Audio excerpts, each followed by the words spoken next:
right, let's dive into this. This is the Purple Leaf Gazebo. It's a 10 by 12 setup. They've got a bunch of different sizes, colors, and configurations. This one is a gray, which matches nicely to the Keter Grill Gazebo that I talked about in a previous video. While that material for the Grill Gazebo is made all out of resin and plastic, this is made from high-grade materials and a bunch of things that are going to help it last significantly longer. Now, the frame on the outer part of it is made out of aluminum. The ceiling, the roof of this, is a steel that is powder coated to keep it protected. And it's really nice because, as you can see, I've got some string lights in here. These are a set of stroller string lights from Govee, which I'll be covering at a later date. But I'm using magnetic hooks to keep them up here. I've got a few more to kind of stick it and kind of clean up a little bit nicer. But it's really cool. You'll be able to do stuff like that. But if you don't want to do magnetic hooks on the inside, there are 3 hooks across the top of the roof in the vent section that you can use to hang things like lights or ceiling fan or whatever else you want to hang up there. Now, dive into the construction of this thing.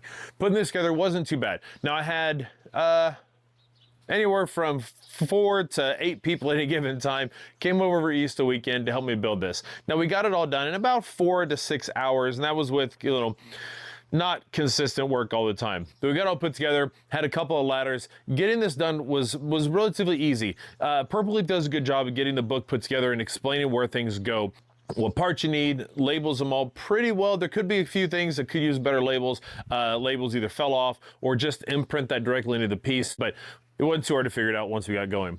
Getting this going, they walk you through, you start with getting the legs put up and getting those built and getting things set up for that side of things. We'll go through, you start getting the side rails and the end rails put on, work through the roof and getting the ribbing put on to get the actual roof put onto it. All the parts are really good. They give you good sturdy parts, give you good, a lot of parts for screws, nuts. Some of the interesting things that we weren't real sure what they're for, they're these little metal pieces that go up on the roof line in between. Still not 100% positive what they do. We went ahead and installed them. I think they're to help keep the roof line from shifting and moving too much and kind of helps keep it tight against the ribs and things like that it attaches to. So get those put on. Putting the roof down, getting the vent put on as well. All this went on really nice. I was really surprised at how clear the instructions were, and it wasn't overly complicated. Some of the times we jumped around and maybe went ahead of each other trying to keep things going and move as quickly as we can. We'd miss some steps and have to go back.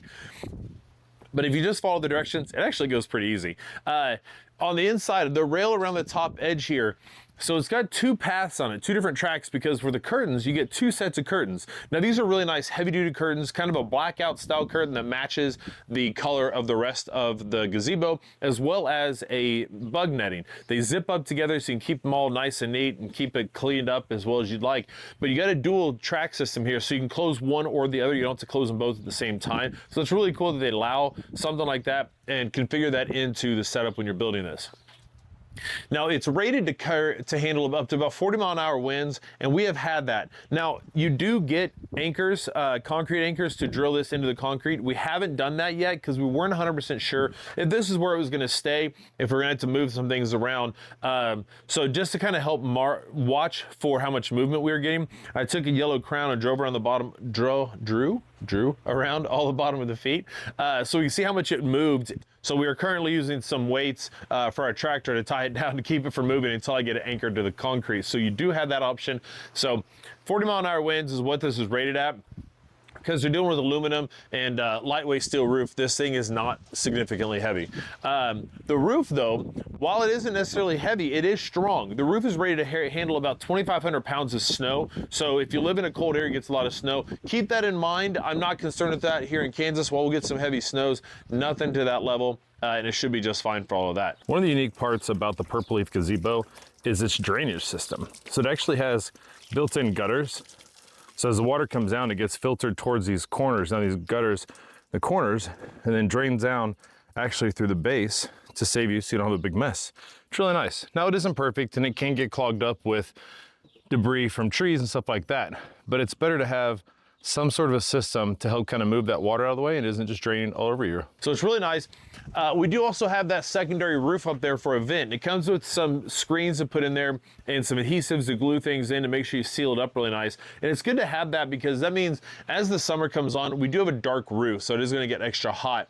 But having that vent up there, any heat that's coming in from the bottom or up top side, it's going to help that kind of get out and not trap as much of it in here. So I'm really glad to have something like that on this gazebo, especially given it's a darker color. So the other thing that Purple Leaf offers with the gazebo is some really good warranties. Now the roof itself gets a 2-year warranty, the frame gets a year, and the curtains get a 2-year warranty. So you're covered for a while. You're good. You got a good product here, and Purple Leaf's going to stand behind it. It's an outdoor item. You're going to get hail, rocks, things like that are going to happen to it. I don't have any concerns with this as far as it falling apart. It just over time. It is very well designed and the parts come into it. It's well built. Me and my family did it, so for sure it's not falling up for that.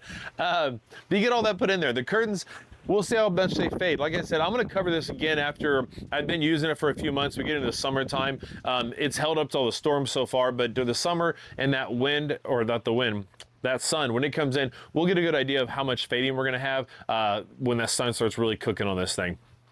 It's been great. Having this ability out here to sit out here in the rain has been nice.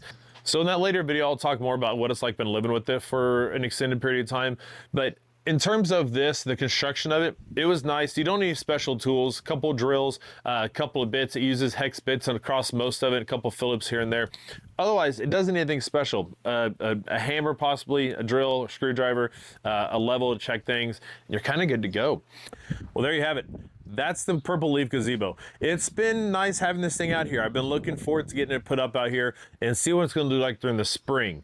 Now, the only thing I can do now, let's find some patio furniture that better matches our aesthetic. It's an old set and it does its job, but it doesn't quite fit the look out here anymore. Thanks for watching. I've got a lot more videos coming up. Another video for the gazebo. I've got stuff for a robot lawnmower, smart sprinklers. I've got smart lights. I got a ton of stuff coming up. So make sure to like and subscribe button so you don't miss any of those videos. And if you want to get notified when the actual video drops, hit the bell icon. That way you don't have to go track it down. And as soon as I post it and it goes live, you'll get notified. Thanks for watching. Look forward to seeing the next one.